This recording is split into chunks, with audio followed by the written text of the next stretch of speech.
Welcome back to the channel, and today I'm gonna reveal all the documents you need to rent a car. And trust me, you don't want to get stuck at the rental desk missing one of them. And stay with me until the end of the video because I'm gonna reveal a scam I personally experienced a few months ago connected to one of his documents.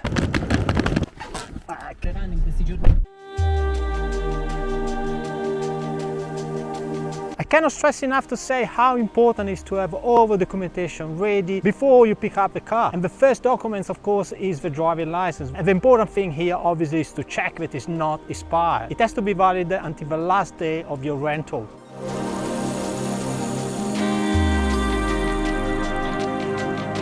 And what about the IDP or International Driving Permit? Well, if your driving license is from a European community or from UK, then you don't need any IDP. However, if you're not from these countries, then you need an IDP, which is basically a translation of your driving license. You can make an IDP in your country. Usually the cost is around $20 US, and it lasts up to 2 years, so it's very handy to have one for your next trips. Here is my tip now. A few rental companies may actually give you the car without an IDP, even for example if you are from the US or from Australia. However, if the police stops you, they're gonna check if you have it and you're gonna be fine. Moreover, if you have an accident, the insurance may not pay because you're not supposed to drive in Italy, only with your American or Australian license. So absolutely organize an IDP before you come to Italy. And remember to always take with you your driving license and the IDP when you drive your car.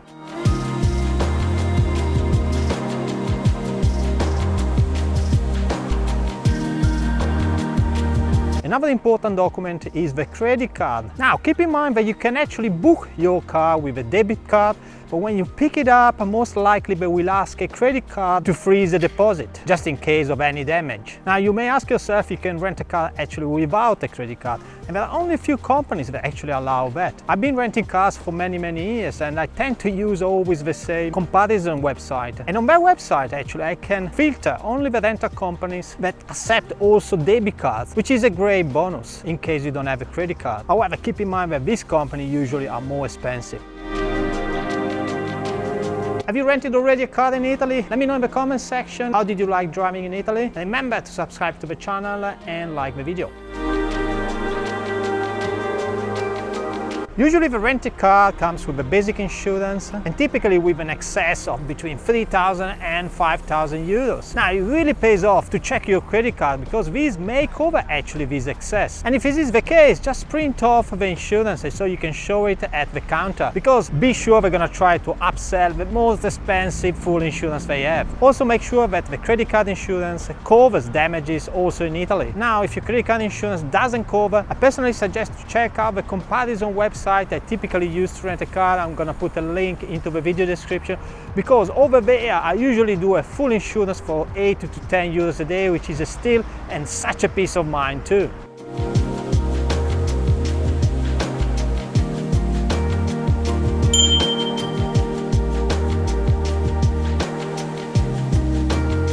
And now the last two things. First, remember to take the passport with you at the counter. Nowadays, most rental companies require it. And if you don't have a passport and maybe you are from Europe, just take your ID card. And secondly, when you book your car, just make sure to read the small letters. There are three things very important. First, mileage. This is based on your needs, but usually I like to rent it unlimited mileage. Second is the petrol. I like to rent cars full to full, but sometimes they put also empty to empty, which is a little bit of a scam because for sure you won't be able to take it back completely empty. And the last thing, check if there is an airport fee, which they may add only at the counter. And in this respect, I usually prefer to rent the cars from companies outside the airport that they usually offer a free shuttle.